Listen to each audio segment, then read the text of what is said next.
It might be like not the best weather outside. However, you are enthusiastic and you have the best ideas, right? Oh yeah, dude, 100%. That's so good. That's so good to hear. And tell me, Aaron, how is your nephew, Elliot? Oh man, Playing with him? yeah, he's good. I'll probably see him. I'll probably go over there today and see him. That's so good. What do you eat for lunch today? Man, what I man, I've been eating these yogurt parfaits. I've been making them myself, right? So I put the yogurt in there, cut up the fruit, put in the fruit, and then put the granola on top and mix it up. Like, oh my gosh, dude, I'm telling you, it is like the greatest thing of all time. It's like a It's glorious so meal good. for you, It's right? so good. Yeah. Well, I was asking myself, what kind of ingredients do you use? Because, I mean, we are in the South America side, Yeah. you are Yeah. on the North America. So, the food, the ingredients that you use, the species, the sauces, varies a lot, Totally right? different. Totally different. Have you ever been on a Mexican restaurant? Oh yeah, 100% for sure. And what was the last meal that you ate that was incredible for you? Was an experience in itself. In general, or just at the Mexican restaurant? Just in the Mexican restaurant for the moment. Man, what I'd say is every time I go to the Mexican restaurant, I always, man, the queso dip. Oh my gosh, I can't get enough of that. I can never get enough of that stuff. It is so good. The queso, do you mean like the tacos? Like, No, the cheese dip, man. oh, the cheese. Oh, you are Yeah, in yeah. Spanish. I thought queso was an English word. No, no, like the Oh, really? queso cheese, like the cheese, man. I was Yeah. saying queso, queso. Oh, wow, what the hell are you talking about? I thought it was I was English like, you should know what that means. Yeah, I must know. I must know, absolutely. But I never expect you to speak in Spanish that the ingredients.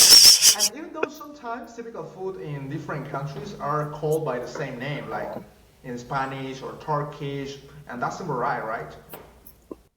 Yeah, no, it's wild, but like I feel like everybody, like I don't know, it's definitely when you go to a Mexican restaurant. I mean, you know, quesadilla and queso and stuff like. Even it being American, being stupid, not knowing any Spanish, like I'm gonna know that kind of stuff. But There's a lot of cultures, like Mexican culture, that is so contagious, and you just remember the original name, but not the English name. And as you were hmm mentioning, the queso, the quesadilla, the tacos are not your favorite. I'm kind of intrigued about that question. You are not like a big fan of tacos, right? no, I don't eat a lot. Like there's a lot of food I just don't eat. But like I love like everything with cheese and like Mexican food. It really isn't like my kind of thing. But whenever I'm going there, I'm getting the queso for sure. So it's a I'm a must. big queso guy. Gotta get the queso, man. Where is the queso? Hey, I'm Aaron. Where is the queso? Give me Where's the some. queso at, man? Give me some chips and the queso, dude. Oh my gosh. So if I ask you, how many quesos could you eat just one in one lunch? What would be the exaggerous number that you say? If I had like a ton of chips and fries to dip it in there, Exactly. oh, probably like 3 or 4 bowls of that stuff, man. Oh my gosh. Good man.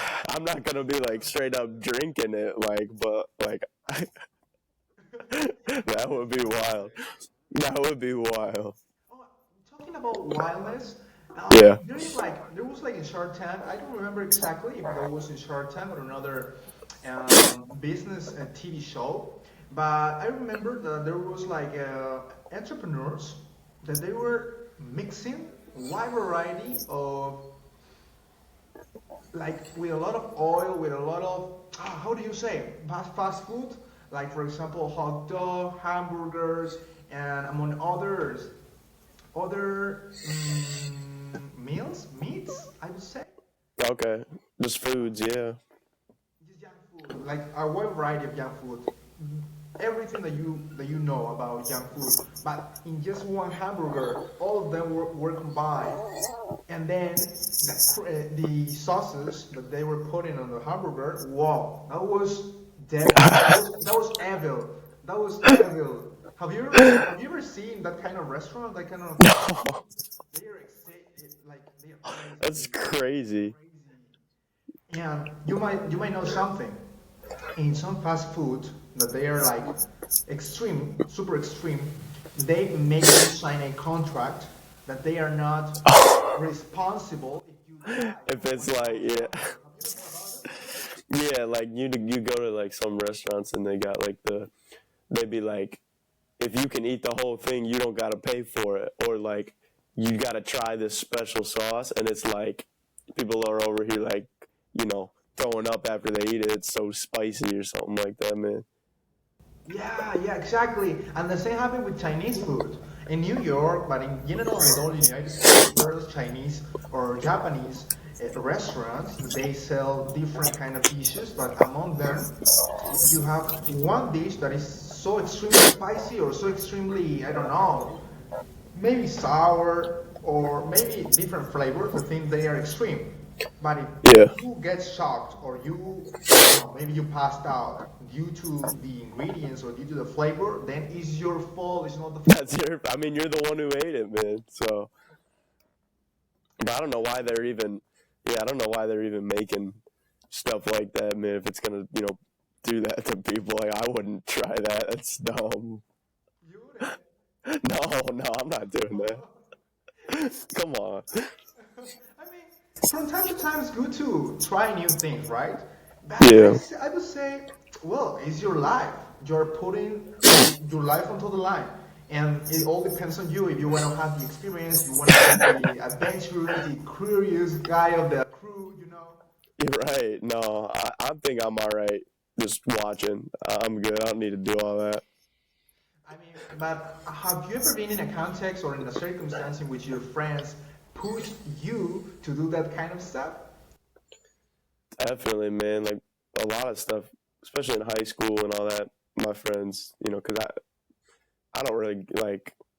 I'm not gonna like go do the craziest stuff, but like when you got a couple people who might, then you're gonna go out there and do it with them. It's like, yeah, I've tried a bunch of new stuff that I would have never even, done, like just gone and done on my own. Like rock climbing, like cool shit like that. Like, I mean, I can't even think right now.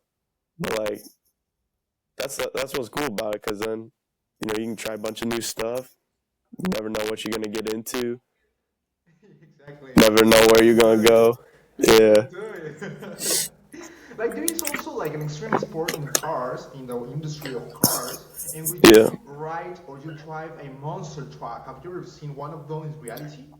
yeah. That's a big thing in the States, is like Monster Jam, where they have the giant monster trucks and they like do a derby, and they have it like American football stadiums. You know how big like a football stadium is, and then American football is probably the same Yeah. size, just like thousands of people, like a big dome.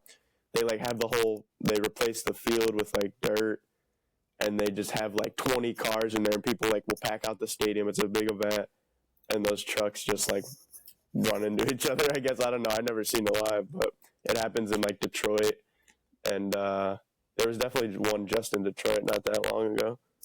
Oh, you just said something that is so riveting to me. That is thought provoking, which is Detroit. Even though it You, is a yeah, disaster, the monster competition of cars is a disaster, but it's also a passion for some huge fan of those kind of extreme hmm, sports. You said Detroit, and in yeah, Detroit, I have heard something about Detroit that okay, is the state of a lot of vandalism, a lot of people who might think so extreme about being not polite or are kind of hmm, like rude. But those are stereotypes. Could you confirm that kind of thinking or thoughts? Could you confirm yeah. that, or maybe it's different? No, so yeah, where we live and like where you were, that's only about an hour away from Detroit. So because it's in the state right next to it, Ohio is next to Michigan. So I've gone up there plenty of times, especially in the last year. I've gone to a bunch of concerts and shows up there. And I mean, there's a lot of nice stuff in Detroit. Like downtown Detroit is awesome. With the arenas for sports and the concerts and all that. Like it's really cool. But I think with any city, you're gonna get like there's so many people there because like it's such a popular city that there's so many people that people are gonna clash and there's gonna be bad people wherever you go. Because if there's only 10 people and one of them's bad, out of 100 people, you got 10 bad people. But if there's like 1,000 people or 1,000,000 people, way more like weirdos and stuff. So that's just the way I see it. But I think Detroit in itself, I mean, it's an awesome city. Seriously. Because you just said due to the arenas, due to the fantastic sports they practice there, Yeah. you might maybe some thoughts were negative, some thoughts are gonna be positive, and Yeah. everywhere you're gonna find those kind of thoughts. That's what I'm saying. Yeah, of course. It's not just there. But some people might say bad stuff about something which is totally normal. We're human beings, and we are meant to say our opinions. They don't have we don't have to like your opinions at the end of the day, right? Right. Absolutely, absolutely. Aaron, you also told me that the bad side of Elon Musk, and I just Oh, yeah. some videos, some short videos on YouTube, Mm-hmm. and then, for example, Mark Cuban, our adored entrepreneur, Love Mark Cuban, yeah. Mark Cuban, exactly, and he said on YouTube, I was saying that Elon was commenting, was buying Twitter, and was being super Yeah. detailed, and then he wants to be the next president after Trump, or something like that, some shit like that. And then Mark Cuban said, and then Elon was like bullying me toward a digital media. And coming from Mark Cuban, I think there is something in like there is a cat, like the phrase where the phrase that says, "Where there is a cat inside a box," or "there is a cat trapped." There is a cat trapped, which means in Peru it means like you have a secret and you don't want to say it to anybody. Yeah. There's something there, right? And if Mark Mm-hmm. Cuban is saying that, then what do you think about that? I mean, Elon Musk is such a great engineer, such a great entrepreneur, and he does a lot of stuff with the SpaceX, with Tesla Motors, with the Boring Company, solar Oh, cell, yeah. other businesses he has. But from your point of view, what would be the argument in order to say that Elon Musk might not be like a good human being? No, I think that the cat, out the box is definitely a good way to put it because when he was, just 10 years ago, or I mean, he's been around in U.S. politics and stuff for way longer than that, since the 2000s. But even like 10 years ago, a lot of people thought he was really cool. Like he was making the electric cars, the SpaceX stuff, and, trying to send people to Mars. I mean, that's cool. Like, that's cool stuff. But I think the more that people became infatuated with him, the more they're going to see, like, the stuff he did, years prior, maybe when he was our age, or like, or they're going to see some of like his actual beliefs, his actual morals. So like clearly he had something hiding in the box, and then once it all comes to the forefront, and he's like, everyone's looking at him on this stage, then they see the cat's out the box. Maybe he's not the best kind of guy, that we thought when we just thought he was the Tesla guy, the spaceship guy. Yeah, I understand. So there's something hidden in the box. It was Yep. all the time the same thing. And something that came from Baron Trump, which is the son of Yeah. Yeah. Trump. I don't know if you have noticed his behavior, his performance, when was the inauguration on the entrance of the new Donald Trump, the president of the United States. So Yep. Baron, if somebody takes a look at his behavior, it was like totally opposite to Elon Musk.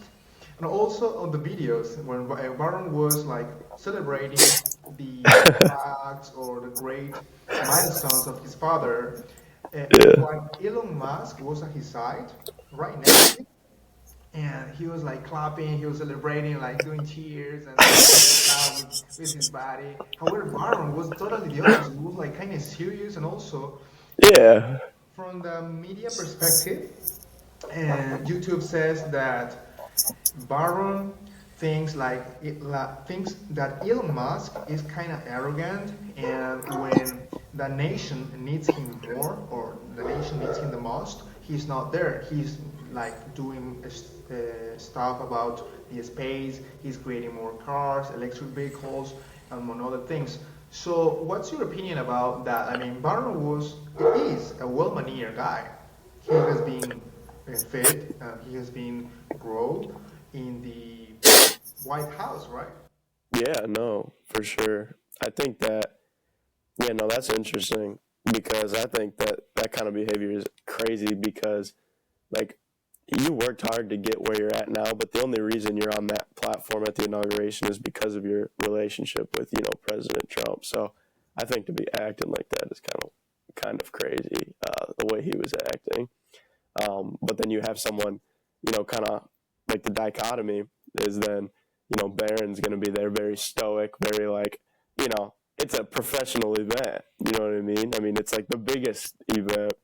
So I think that, I mean, it's kind of weird to see that, like you said, that and that you caught on to the how they were totally different manner wise. Yeah, I mean, sometimes, we as human beings are totally different. We have different points of view, and we behave in different ways. We are unique and special. Everybody is unique and special. And it might be because also there was like a bad experience in. Baron has an anecdote. We had an anecdote with her mother, I guess, Milena, The first lady, right? the first lady, exactly. But I don't remember, to be honest, the original name of the girl. Well, the thing is that when Baron was a child, because he's right now 18, almost 19 years old, but when he was a child, he was like replicating or miming the the mischiefs of other kids when he was Oh yeah, a kid. And his mother said or reprimanded him. Is that the word? yeah, yeah, yeah. Yeah. So his mother said, "Hey, don't do that." And from that time, from that behavior, he never did it again. So I guess it's like an evolution of introversion in his maturity. Yeah, no, for sure.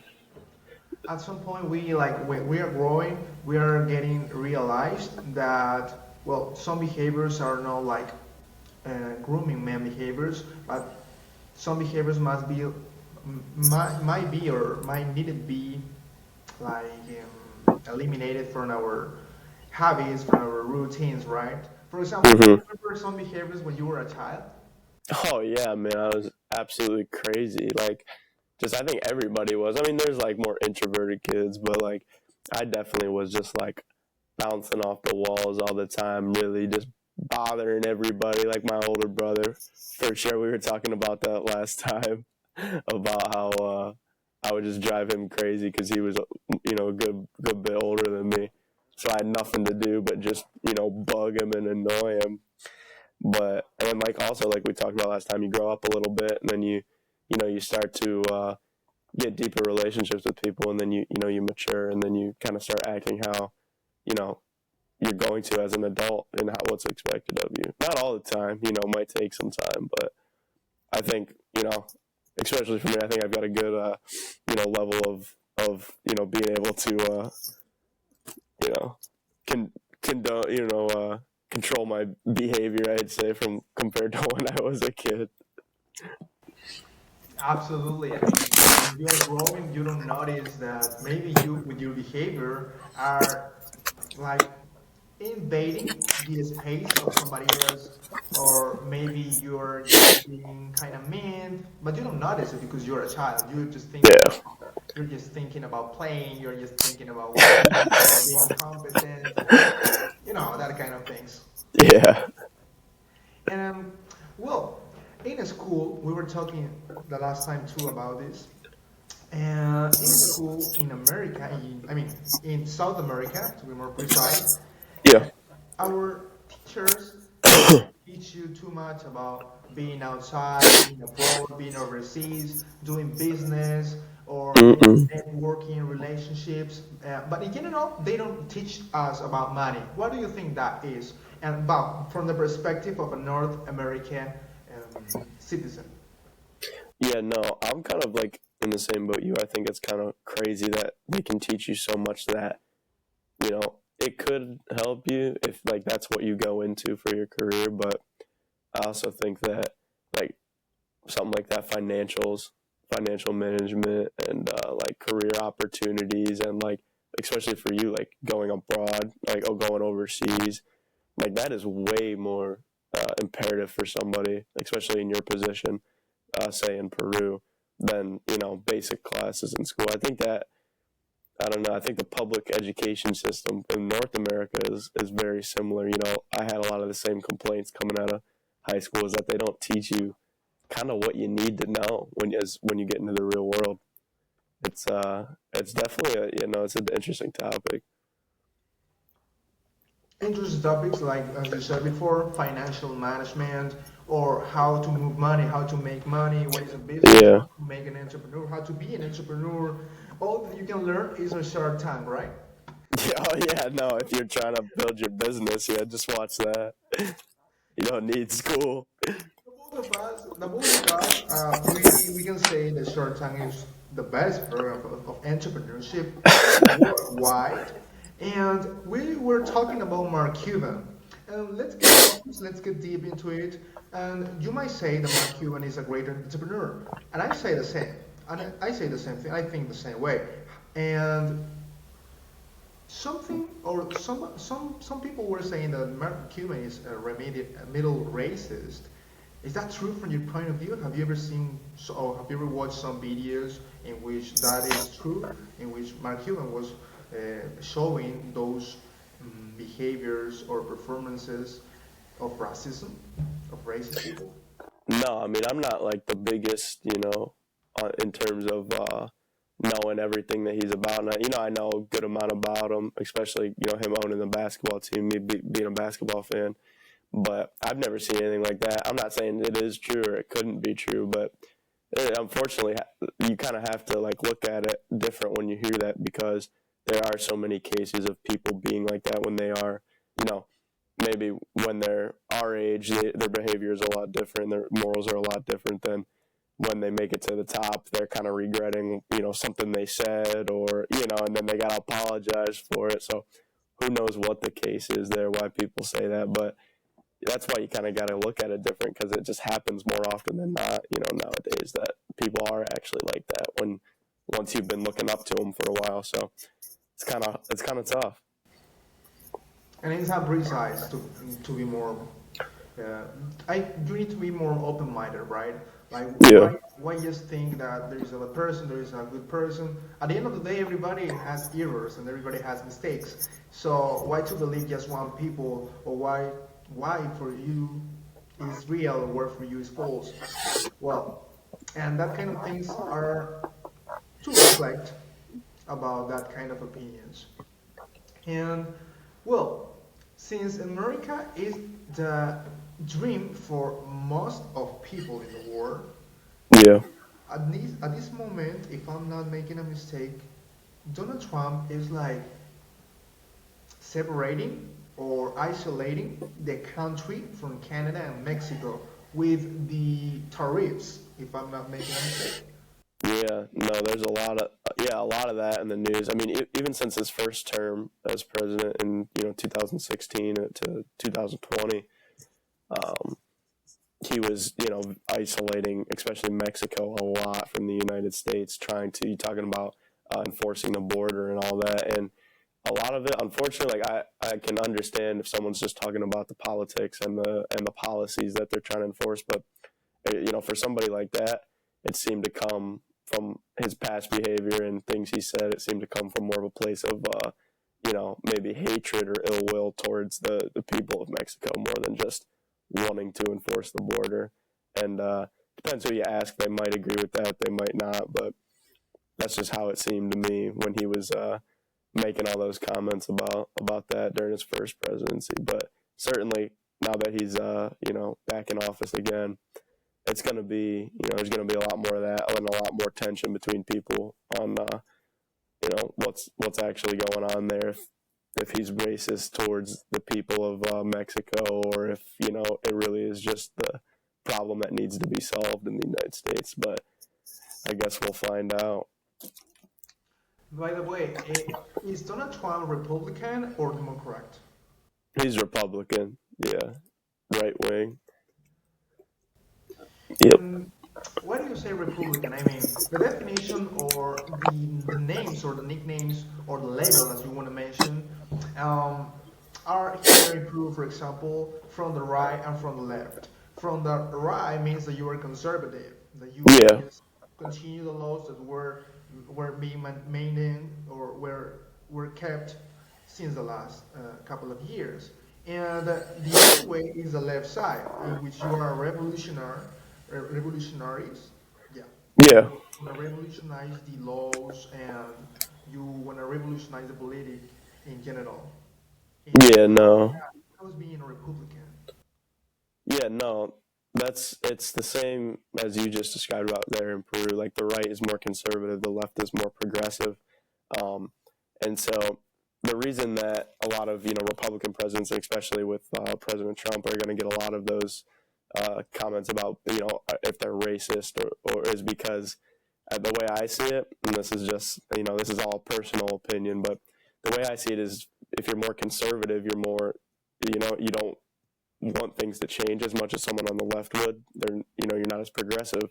But the problem with that is especially with, white people in power and politicians is that, the founding of the United States and the politics of it in itself is, generally based on racism and slavery. I mean, the country was founded off slavery. So when you get the right side being more conservative, I get wanting to, not make all these radical changes and change the, how the country is, but with the country itself being founded in slavery and racism, there's a lot of that going on with, people who are more conservative. So that's just kind of the way I see it is, they don't want things to change, but things change for a reason with, civil rights and all that. It's, but there's a lot of people who still uphold some incredibly, conservative views. Like, I'm not saying that's everybody or the president, but there's a lot of that in the United States that you'll see more often than you would like to. I see. I see. What's the point here? At the end of the day, well, Republicans are progressive and the right side are always conservative. Yeah, the Republicans are conservative, and then the Democrats are progressive. I see. And you see the world in which there is more Democrats or there is more progressists. You said if there's more Republicans or Democrats. Yeah. It kind of depends because like there's going to be a lot of people, especially where I'm from, being from such a small town, and a lot of people hold very similar political beliefs. In just the state of Ohio right now, in the United States, it's very right, it's very red, it's very Republican, conservative. Um, it it probably won't change, and most people are probably going to be Republican for the rest of their life. But in times of like other elections and other presidencies, Ohio could have been both. It could have been Republican or Democrat. So people can change based on who's in office, what's the current state of the world or state of the United States. They can change their views. They can sway from left to right. I don't think anybody needs to be so stuck in the extremism of one side. I think that's when people get, totally angry at each other and are trying to fight each other all the time. But in terms of myself, like I'll never align myself with any political party just because people will totally treat you differently based on what you consider yourself. You know what I mean? Based on what you align with. But I've always just kind of taken things as they come when it comes to that kind of stuff. Just, I could agree with one side of things or the other side of things on any given topic, but I just kind of, stay out of it for the most part because people get so angry about it all the time in America. It's kind of crazy. Yeah, at least partially, or personally speaking, I Yeah. see that you are right when you say that if you are in one extreme, then a lot of people are going to stereotype you, or a lot of people are gonna behave in a different way with you. That if you just were in the middle, or comparison, or in contrasting to you, Yeah. you are in the other extreme. If you are pure Republican or pure conservative, so it varies a lot according to your beliefs, right? Yeah, no, and I'm totally anti like extremist because I think when you're so extreme, you just completely disregard what someone on the other side could say, even if they're, making valid points or, showing that they're not a bad person. They don't, they can disagree with you without like absolutely hating you. But when it comes to those two very extreme sides, like far right or far left, most of the time they just clash and they're at each other's necks all the time. They can't even listen to what the other person has to say. And that's the unfortunate state of politics in the United States. That's how it's been for a while. But at the end of the day, you gotta decide if you're a Republican or conservative, right? Because you need to vote. You go to an election, and you need to vote. Well, most people do. I mean, personally, I don't because if I like this past election, I didn't like either of the candidates, so I kind of stayed out of it because I don't know. A lot of people will disagree and be like, "Why wouldn't you vote?" Even if you like one, if you don't like them, you gotta like one of them more than the other. And I'm like, yeah, I don't know. I think all people when they get to that stage are like, I wouldn't, I wouldn't But like, yeah, yeah. sorry to interrupt you, Aaron. Oh, But you're what you are good. saying is important, and I would like to get into that point. I want to jump into the conversation because you just said if I don't go to vote. Okay, I respect that. But what happened when you don't go to vote and the vote that you would have done goes for the side of the majority? Do you know what I mean? Well, if I don't vote, it doesn't, they don't just vote for me. You don't get put into the majority or anything like that. It's just, I just didn't personally want to align myself with any of the candidates because I didn't agree with them. So I think that a lot of people will definitely say I'm crazy for that, but that's just the way I saw it.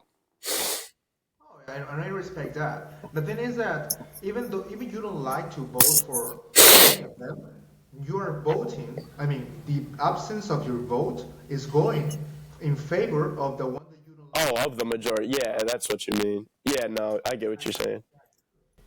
And anyways, I mean, so that's what I'm trying to say. And also, moving on to the next topic, there's a lot of rich people in the United States, and Yeah. in the United States, like more than any other country in the world, well, except from China, right? Like there's some millionaires that are in the 100 people on the list of Forbes, and Okay.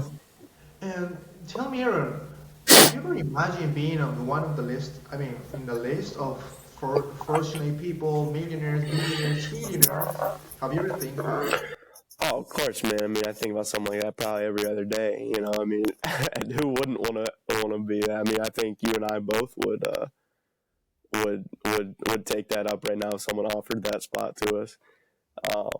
But for me, I don't know if this is just being cynical or not, but like if I start to daydream about that, I kind of dismiss it because it's not like I'm just gonna boom and then I'm on the list, right?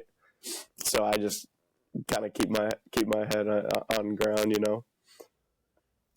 Yeah, I see your point. And what I'm trying to say is that sometimes we people, normal people, we see the person who are in the sky, or we see that kind of people who are the richest one in the world, like a role model, but not a role model because of the things or the fortune that they have, because of their passion, of their obsession, or why do they bring to the world, how they help people, how do they serve humanity. That's what Right. I'm trying to say. I mean, in the case, for example, of Bezos, he could like join different countries businesses through the website, through Amazon. And Amazon basically is like a pedestal, like you're Mm. just going to the digital market and then you pick the thing that you really like or you need, and then you buy it, and then it's in your house in a In couple of 2 days. 2 days it's at your house. Yeah. Have you ever experienced some anecdotes from Amazon delivery employees? Have I ever what? Sorry, say that again. Have I ever what? Like, for example, maybe there was an experience, like a chaotic experience. Maybe there were some storms and rain, and they were coming no matter what weather was it, or they Yeah. were Yeah. unable. They were, you know what I mean, that type Like of thing. like the city's flooded and they're taking a boat to your house to deliver you your Amazon package. Like, Or maybe not for you, or not, that didn't happen to you, but maybe for your significant others or somebody that you know. yeah, no, I can't think of something like that. But all I can say is these Amazon drivers, they don't care about none of my packages, man. Like, I'll order something, they're just throwing it at the doorstep, all banged up, come damaged. Like, man, just like set it on the porch. You know what I'm saying? Come on. Like, it's not that hard. That's just my little gripe about that. It's kind of, especially with, post office too does it sometimes. I mean, come on, set it down. Like, come on. But they no matter what, they are in your house and they bring what you want. Oh yeah, Amazon, dude. Like you order something, like it might be here, tomorrow. Like you have there's no stopping them, man. There's something that Gabe Bezos emphasize every time that he's on a meeting, on a, let's say, in a media, on the social networking, and you can see every time somebody introduces Jeff Bezos, um, Bezos always emphasize the customer centralization rather than the competence centralization. What I'm trying to say is that he focuses on the customer and not on the competence. What matters is the customer all the time. And Yeah. the beginning of the Amazon, because Amazon is a word that was found by Jeff Bezos when Jeff Bezos was in the library. Because in the beginning, Jeff Bezos just wanted to sell books on Okay. the digital world. I don't know if you already know that, but No, I didn't know that. well, the thing is, it was really the everything store from Jeff Bezos, the book, Okay. and the age of Amazon, Jeff Bezos, the everything store. That was the name Okay. of the book. The thing is that I found interesting things, interesting comments from Jeff Bezos personally talking, and one of those things were like Jeff Bezos uses a door in order to do his table for the business. In Amazon, at the beginning, it wasn't like the Amazon, the everything store, but you was selling just books. It was selling just Yeah. books. Okay. And you know why? Because books are the most diverse, the most diverse type of thing that you can sell. And I say diverse because you have a lot of genres in books, and there is a million, trillion, and billions of books Mhm. out there. You just need to pick up one of them and buy it, and that's it. And you read it, and everybody was happy because of the books. It was like a boom on that year on the age of Jeff Bezos of Amazon. And Amazon was a word for because Amazon, as you might know, is the largest river in the world. Amazon, They're what? They're the largest what? the Amazon, the Yeah. Amazon is the largest river in the world. Is the largest one, Okay. and that was the reason why Jeff Bezos chose or had chosen that name for his company. But obviously, Jeff Bezos didn't do it on his own. There were Yeah. some other people from tech industry, or the people from accounting, or the people from finances, and among other people. but they had education, all of them, basically. And to be an entrepreneur, Mark Cuban says, you need to study. Don't quit school, don't quit college, because they are going to give you the fundamentals for you to know, as you might say, finance, you might know accountability, you might know networking, or a lot of people that are like aligned to your thoughts, to your beliefs. What do you think about the networking from on the college? You are not in college, you told me that, but No. in high school, and in high school, you might have maybe meet or met some friends that they wanted to apply for a scholarship or go into college. What would their anecdotes were, with their stories, with their projects? Yeah, no, I think what you're saying with the networking, like that is 100% like the most important thing you can do if you're trying to, be successful, start your own business, whatever it is, especially in college. Yeah, so we were saying, and I was asking you that you had like friends that they want to go to college, they want to do projects, they want to go for a scholarship, they want to apply for a place, university. So tell me, maybe they have experiences, they have projects, what they wanted to do with their future. Yeah, no, for sure. Not me, obviously not me because I didn't go, but just a lot of people I graduated with, and then like my brother too. If you're talking about having to reach out and get those scholarships from people, and then meeting different people to be able to get those. The big thing you had to do, in North America, I don't know if it's the same where you went to school, but here, like you have to reach out to them, and a lot of times it's writing an essay. Like you have to write like a paper on why you deserve the scholarship, why should you get the money for college from these people. I never did it personally because I didn't want to go to college, but that's just what you had to do that. But I think it's so important, like doing that, and then when you get to college too, is just meeting people through that, and then especially the social part when you're actually in person going to university, makes it so easy to network with people, and just even if it's not a business kind of thing, if that's what you're going for, like just being a personal relationship socially there. I mean, that's super important too. Yeah, of course. You were saying that some people apply with an essay for a scholarship. You had to say, why are you applying? Why you are in need to apply Yeah. for a scholarship, and the state must read that essay, and then the university decides if you are like a good candidate and or you are not, right? Right, right. Okay, and well, a lot of wealthy people come from an education, from a good education. However, most of them, the ones that are on the top of the Forbes list, let's say, Mark Zuckerberg quit from Harvard. Bill Yeah. Gates quit from Harvard too, if I'm not mistaken, right? Yeah, and Steve Jobs didn't go to college neither. Yeah, and you just mentioned Steve Jobs, and Steve Jobs, if I'm not making a mistake, he came from a trip, a spiritual trip, and then he invented the Mac One, which was launched by Steve Wozniak as soon as they were young. I mean, they were like in a Okay. rush. They were in a rush, right? Okay. I didn't know that. Yeah, I mean, they were. Steve Wozniak was an electrician, like an electronic. I would say, like not electronic professional, but yeah, they had education.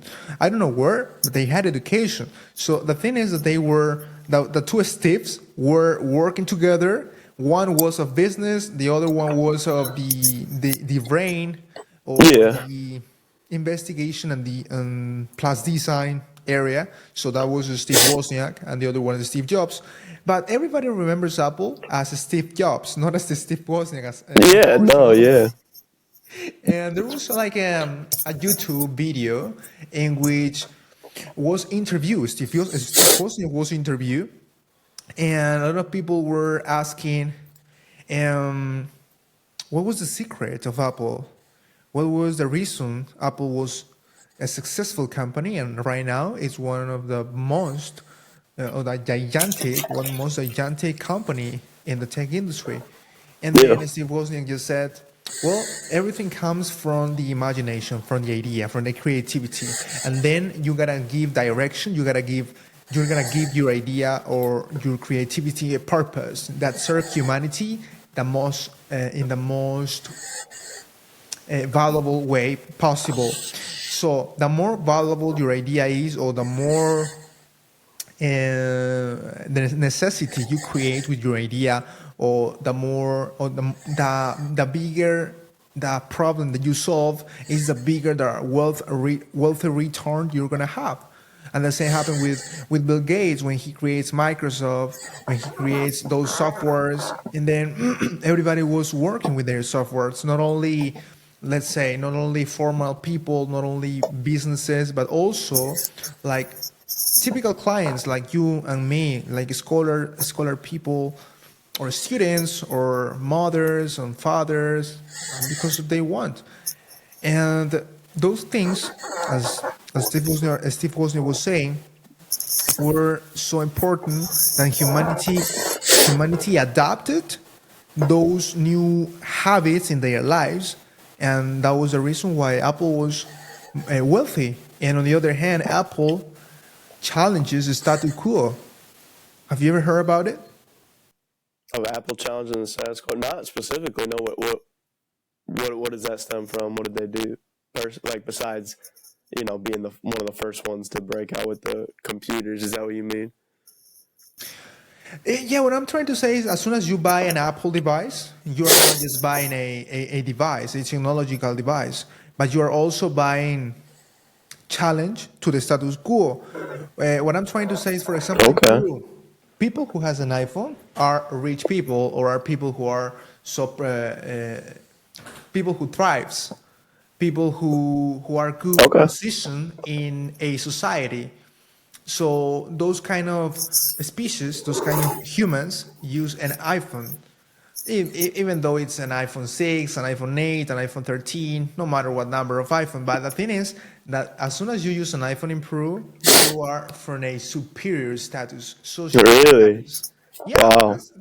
that's how it works in my country, at least. But how is in America? I mean, I think that a lot of people uses Apple, not Oh because it's yeah. so beautiful, not because only it's a, let's say, aluminium color.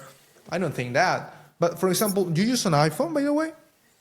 No, I don't. I don't like the products. The phone products that Apple does. I mean, in terms of like, just personally, like when the new one would come out, this was a big thing a couple years ago. When the new phone would come out, they would make it so that the battery in the old phone would like totally just give out, so it force you to have to keep buying. And like, as a consumer, like, I don't want to support that. That's like, they just want your money. Oh yeah, yeah, that's totally true. That's totally true. And also, let me tell you from the perspective of a technical support guy, as you might say, Yeah, yeah. I love disassembling iPhones, and I love Okay. disassembling Androids. And from my perspective, an Android device is like, it was created for not to be repaired. The same happened with Apple devices. The opposite happened with Apple devices. Apple Okay, devices are yeah. more like for more technical support, driven for more technical support, that you can repair it, that you can adapt pieces, even you can change. And it just happened you in a YouTube video. I saw it. There was a man who changed the USB-C port to the Lightning port. On the new one, on the new iPhone. On not only an iPhone, but on the iPhone 14, if I'm not mistaken. Okay. It was possible. What I'm trying to say, it was possible. So you can see that also the back cover of the iPhone is aluminium, is metal, and Yeah. it's hard to break. An iPhone is hard to break, and also when you disassemble an iPhone, it's a necessity to have different high edge cutting technology for diagnosis, for repairing general an iPhone. You need a lot of machines. For disassembly, you only need a 2,300 in this case is soles. In my country, you use soles rather than dollars, but it will be an equivalent of, let's say, $800 machines from the same Oh, Apple in order wow. just to disassemble the iPhone, the cell phone. Wow, man. Wow. And not all the offices or all the labs or all the places who repair here in Peru are certificated or are like with norms. They don't have the norms or they don't have the machines. They don't invest on those things because they're so expensive. And that's what I'm Yeah. trying to say. Apple makes it sometimes difficult for technicians to repair their cell phone, their devices, and they just like monopolize. Is that the word? Yeah, like they're totally have the whole industry taken over. Exactly. And they just want you to go back or you buy another phone. And That's that what they want. That's what they want. that system exactly that you're talking about, that system is what makes Apple growing more and more and more. Even though the consumer just want a beautiful phone or just a beautiful iPhone, you are always gonna need necessity to go to the technician of the same Apple, but you cannot go to another authorized technician. That's what I'm trying to say, and it's so closed. But even though it's like so close and so hermetic, and then that's why you need a lot of money, and that belief I here see. as I a see. Wow. Okay, that's actually really interesting. Like how the whole thing works. That's why, you know, people are seen that way in Peru, but in the States, it's definitely not like that. I think most people, like, especially kids my age and younger, definitely like kids in school, high school, whatever it is, have Apple phones. A lot of kids. I mean, you know, I don't know if it's the majority or not, but like most people, like that's the phone to get. You know, you want the iPhone if you're just an average consumer. Like that's what you want. I see. Yeah, because it's not like an absolute number. Like there is not the huge majority uses Apple in the United States. That's what I could perceive when I was there. However, some of them were Android too, when like S21 Ultra or an S20 FE Fan Edition, different models that are not necessarily iPhone or Apple. Yeah. However, from the perspective of a reader, if you want to consume your books, ebooks, more precisely talking, you gotta choose an iPad. Yeah, I encourage people to use an iPad. Why? Because there is a format that is not a PDF format, but is the EPUB, a pop format, in which you can feel how you go from page one to page two, or from page three, from page four. You're going through the pages, but you can feel it. You can feel it when you are passing one page to another Really. one. Yeah, it's like magical. That's really cool. Absolutely, it is, and that's what I'm trying to say. Is the way you perceive the reading experience is totally amazing. It's just unique on an Apple device, especially on an iPad. If you want to buy an ebook, instead of just buying a Kindle, you need to buy an iPad. The iPad. You need the iPad. Yeah. It's great. It's great. It's a great experience. So that's pretty much the idea. And so, in your country, just to sum it up, everything that you said that having an Apple or having an Android device doesn't make a huge difference, right? I mean, it depends. Like in the real world, like you know, once you graduate high school, no. But when you're in school, like it, you know, you want the iPhone. Like that's a cool one to have. You know, because that's just how it is. But once you like, obviously, you realize pretty quickly that it doesn't matter once you graduate and you go to. I mean, maybe still in college because colleges, you know, high school have a lot of similarities in terms of popularity and you know whatever is cool to have. But like once you're working a job and all that, it obviously you know it doesn't matter what kind of phone you have as long as you can you know call and text off it. I don't think people really care at that point. Exactly. And you're saying that no matter what type of model, what model of cell phone you have, the most important thing is that you can keep in touch with your significant others, right? Or the people Yeah, that you need to talk with. That's what really matters. I mean, not all this other extra stuff, you know. I mean, it's cool. It's cool to have the best stuff, but I mean, really, that's not what, you know, that's not what life's about. Like, you know, we've talked about the materialistic things and like the best stuff. I mean, of course I would want that, and I'll, you know, maybe sometimes I'll get it, but that's not what it's about. And just because we are talking about technology, it's so like a dilemma when you say that there is not going to be a world without cell phones. Never back then. Never again. Never again. I've never thought about it like that. That is crazy to think about. And some people, especially my father, my mother, say that a lunch, a dinner, or a breakfast without communication, face to face and direct eye contact, is not like you are here, but you are in another place. Like telecommunication has joined a lot of human beings, and they make relationships stronger. Long distance talking perspective. Yeah. Long distance perspective. However, when you are face to face with your mother, nowadays kids are like robots. They just want to see a screen. They just want to see a super AMOLED or display, and they're just touching and sweeping up, and they don't care about the real life. What do you think on that? What about your nephew? Don't tell me your nephew using an iPad right now. Absolutely not. He is not gonna be an iPad kid. I know my brother won't let that happen. And we've talked about it before. I'm like, you better not just like stick the freaking iPad in front of them. You better go out and, you know, play catch with them or whatever. You know what I'm saying? Play with them. And I mean, but it's just like, it's impossible to avoid. I mean, it definitely started with like, you know, what are we gonna say, like 50s, 60s, the television coming into the home.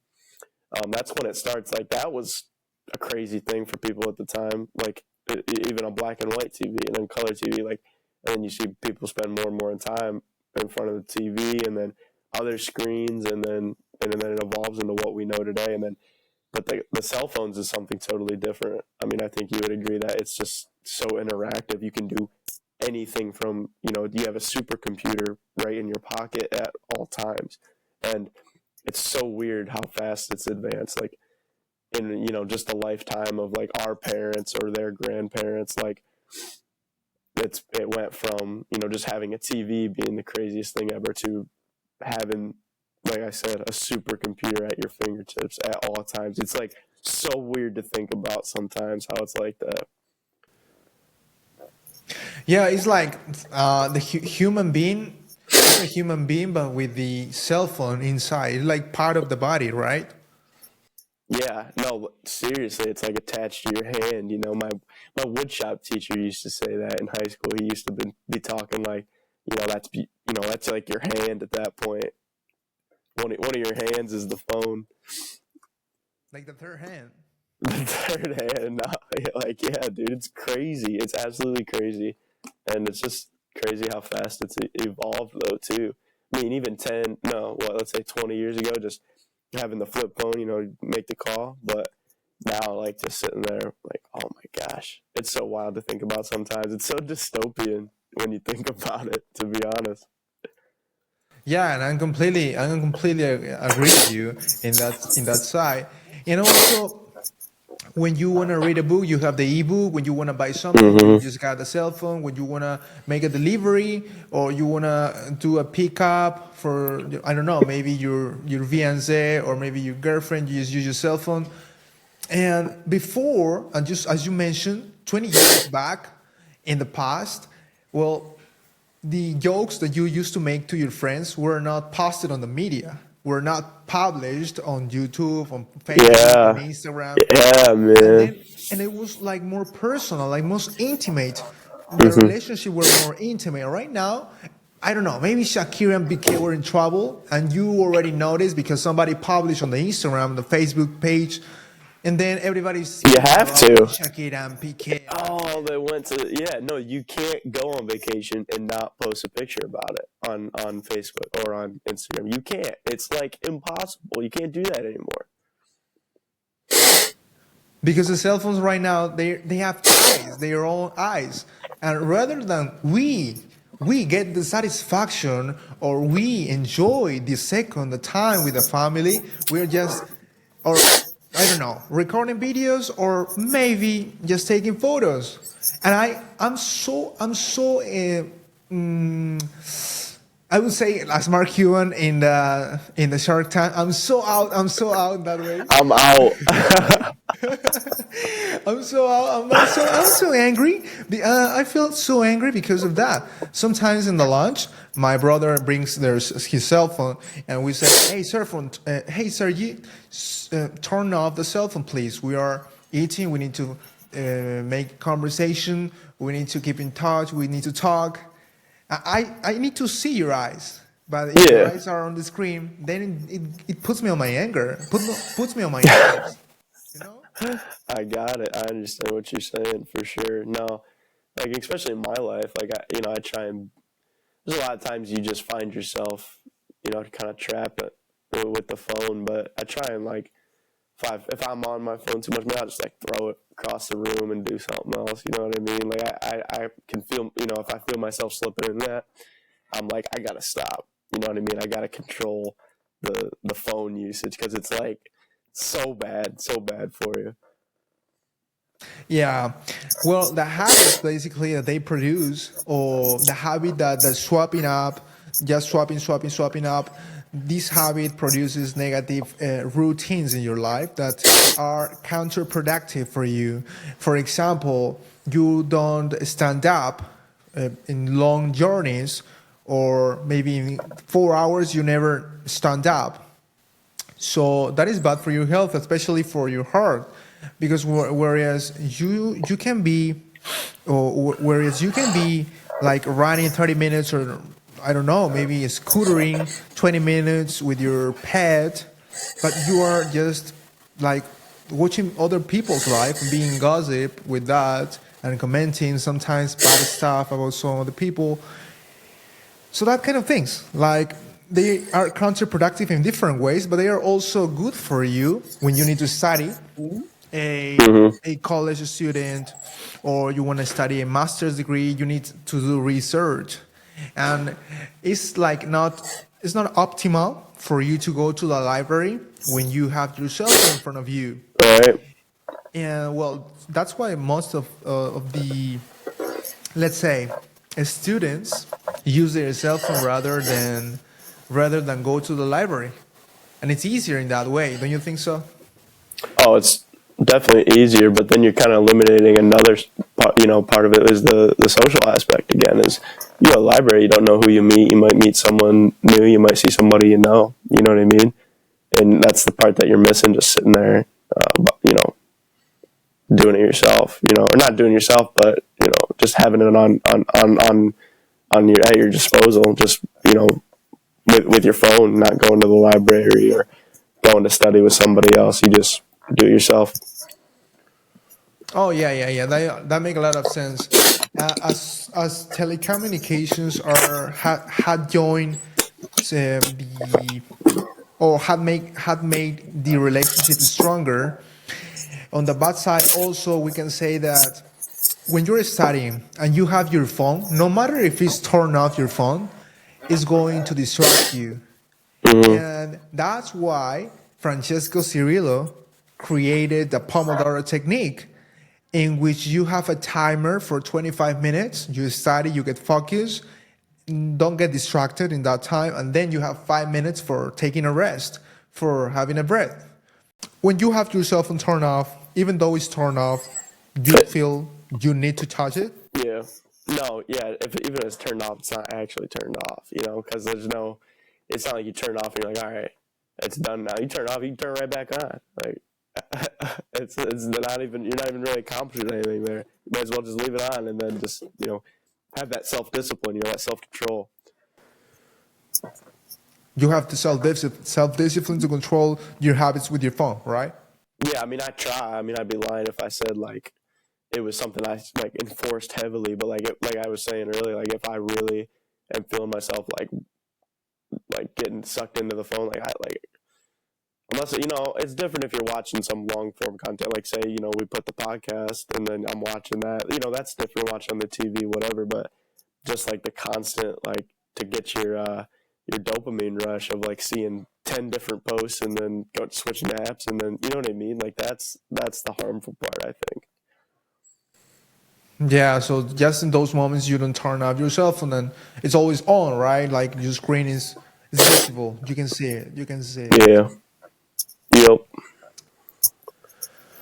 In that way, you are taking advantage of your phone just for those necessities. And sometimes, has this ever happened to you? Like, for example, you're scrolling up, you're sweeping up, and then it just passed 2 hours. Yeah, no, I mean, I think everybody in the social media era has experienced that. And then if you say you don't, you're lying, because that happens to everybody all the time. It's impossible not to fall into that social media void. It's just not possible to avoid. There is a book called Deep Work that was narrated by Dr. V.J. Fogg, Benjamin Jeffrey Fogg. Okay.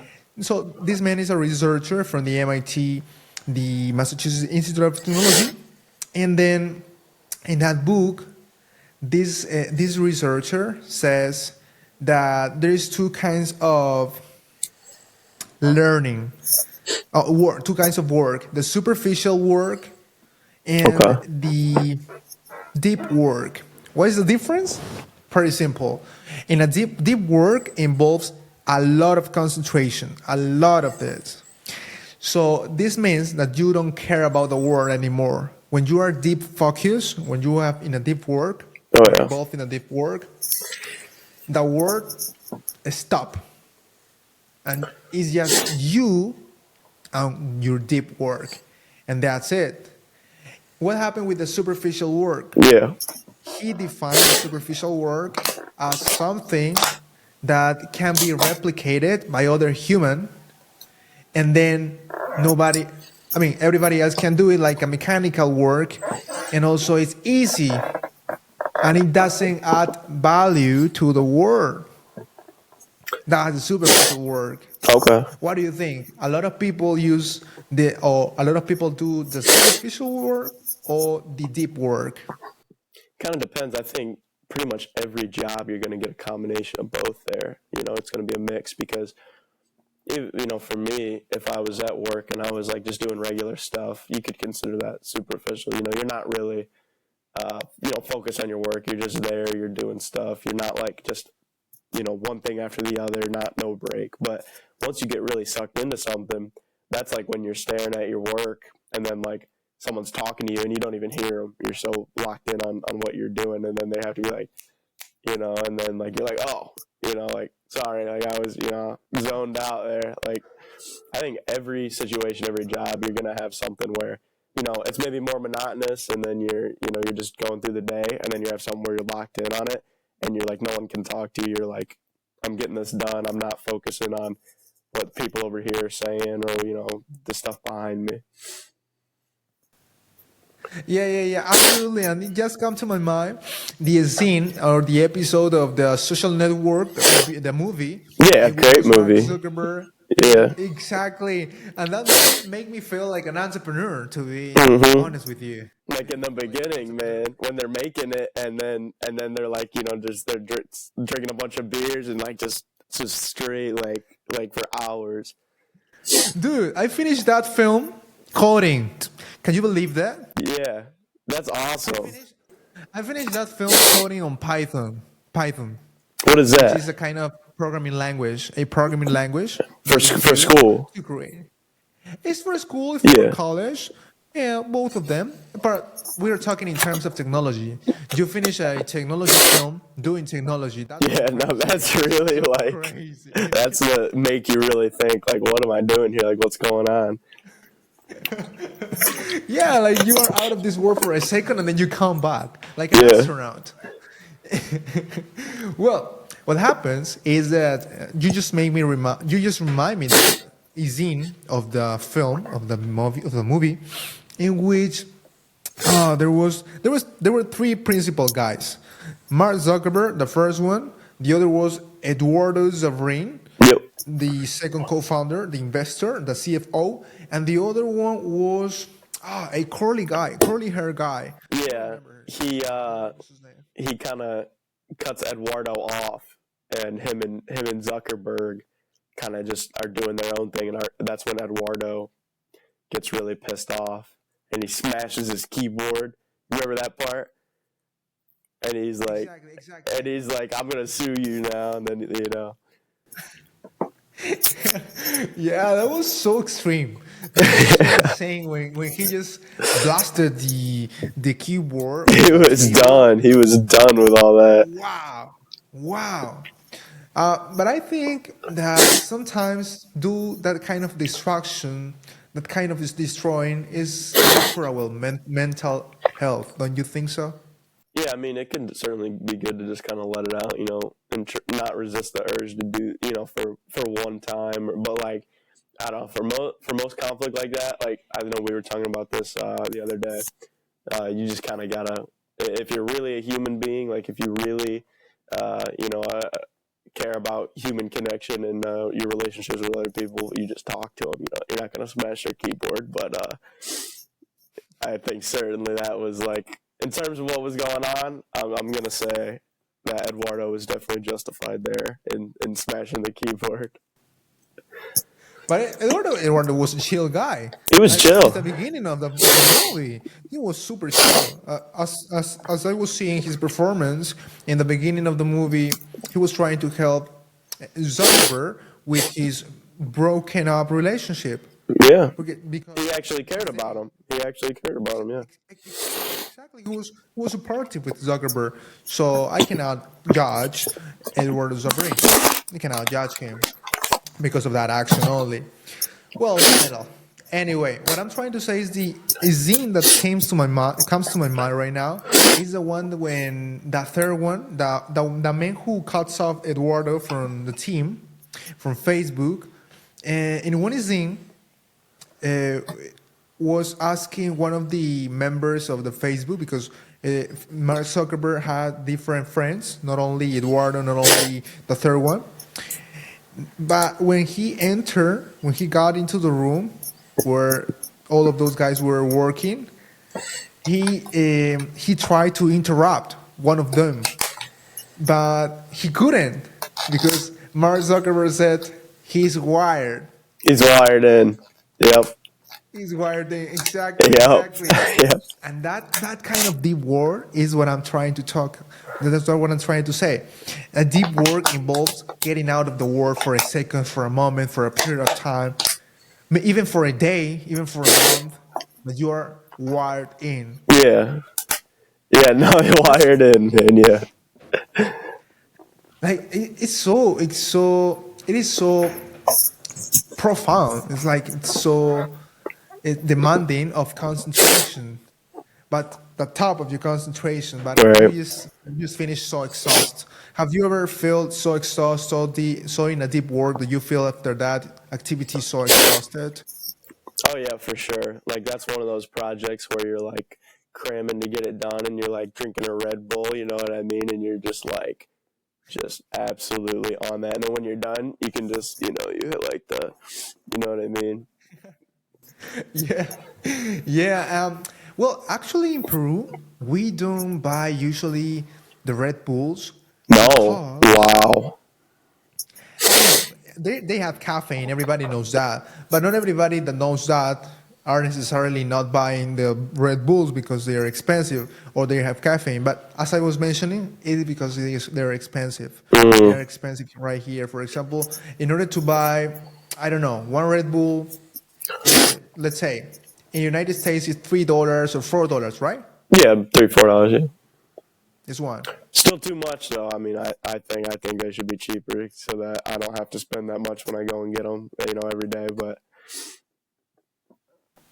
But yeah, well, the thing is that here in Peru, for example, with one minimum salary in our ecosystem, we just can buy. Oh, well, let's see. We have 1,000 soles, which is $300 approximately. 1,000 soles is $300. Okay. So with $300, you need to survive a month. We are not paid like every 15 or Oh, every it's 15 days. monthly. Exactly. It's $300 monthly. So you Wow. might know what is the necessity, how in need of money we are. And then you just can't afford like even neither water. Even neither you can buy like a water bottle. You make you water, you make like drinkable to water as you heat or you boil your water on the kitchen, Yeah. and then you put water on the bottle, but it's a like recycled bottle. Okay. So then you use the water that you boiled, and then you drink it when the temperature lows. Right. Right. So it's different, and that's why typically we here in Peru don't drink Red Bulls unless you are, well, let's say intermediate, economically talking. Wealthy. Yeah. Intermediate is exactly. That's what I mean. Wow. That's That's what I crazy. mean. That's crazy. I don't know what I would do if I couldn't just go buy a Red Bull, man. I'm gonna be honest. You're like dependable from Red Bulls. Nah, Okay. nah. Well, I'm just saying, like, you go to the gym or whatever, and you're like, damn, like, I go to the store, I'll pick up a Red Bull real quick, and I'm like, this is good. I'm glad that I can do this. But like, if I was in Peru and I was like, damn, I can't afford the Red Bull, I'd be like, man, this sucks, like, I'm gonna go back. Yeah, yes, absolutely. I agree with that. So you just need to take into account that we are not millionaires here, but we can think like a millionaire and become eventually one of them. Of course. Everything is possible in this life. And no matter what problem you have, no matter how poor you feel you are, at the end of the day, you have your legs, you have your brain, you are able to do different things, extraordinary things. You just need to believe in yourself. You just need to believe. 100%, man. I think that definitely, and you're definitely preaching that. You're definitely like showing that, and by doing what you want to do, man, it's very commendable. Yeah. Well, at one point, I'm gonna die, and I said yesterday this. You're gonna die, and Hmm. everybody's gonna be on the ground. Yep, everybody will die. Well, fortunately, we have been able to do the second podcast with Aaron. Oh yeah, Thanks to God, I was still alive today. Thanks to God, I could wake up today, which is a blessing for me. And and also Aaron. So this podcast could have been able to be done, and then we're gonna publish it on YouTube. So the last oh words of yeah. Aaron Ellen. Well, first of all, let me tell you this, Aaron. You're amazing. Not only because of your time here, but because of your way of thinking. Oh I really man. like people who are open-minded. Oh I yeah. really like people who are hey, that's how I think, and you respect what I think, even though you don't share it. Of And I really course. like that kind of person, being open-minded, being like friendly, being nice, being lovely, and that's the way I could become your friend there in Kalahari Resort, because in Kalahari, like sometimes you see the person who gives you your paycheck every 15 days. Sometimes he's angry, or sometimes they are not in their days, and we respect that. But you need to be mature in order to give a smile, to to to give like a light, or to be the sunshine for other people when you're working, because they are not blamed, they shouldn't be blamed for what happens to you. They have their own problems Right. as anybody else has. And that's why I respect a lot people. That's why I respect a lot Aaron Ellie, and that's the reason why we are doing the podcast too, because that admiration that I have to you. Aaron, some things you want to say before we finish this podcast? It was a tremendous podcast. Oh, 100%. No, for sure. I appreciate it, dude. I just appreciate you. we can do this. And in terms of being open-minded, man, it's the most important thing because, I wouldn't, I'm very, inspired by the things that I see and the things around me, man. But if I was closed-minded and I didn't care about this and I didn't care about that, I wouldn't be able to see all that stuff. I wouldn't be able to draw the inspiration, especially from the relationships that, I value the relationships I have with people. So I wouldn't be able to be talking to you right now if I just, didn't care about you or the other people I interacted with, So you just got to keep that open mind, like you said. Fantastic, Aaron. Fantastic. Again, Aaron, I really, really take your time from the bottom of my heart. I really appreciate it. And I hope as we are dreaming, both of us, meet each other, do the podcast face to face. Oh, we will. This microphone. Absolutely. Absolutely. You're gonna need another microphone. You're gonna need another microphone so we can do it.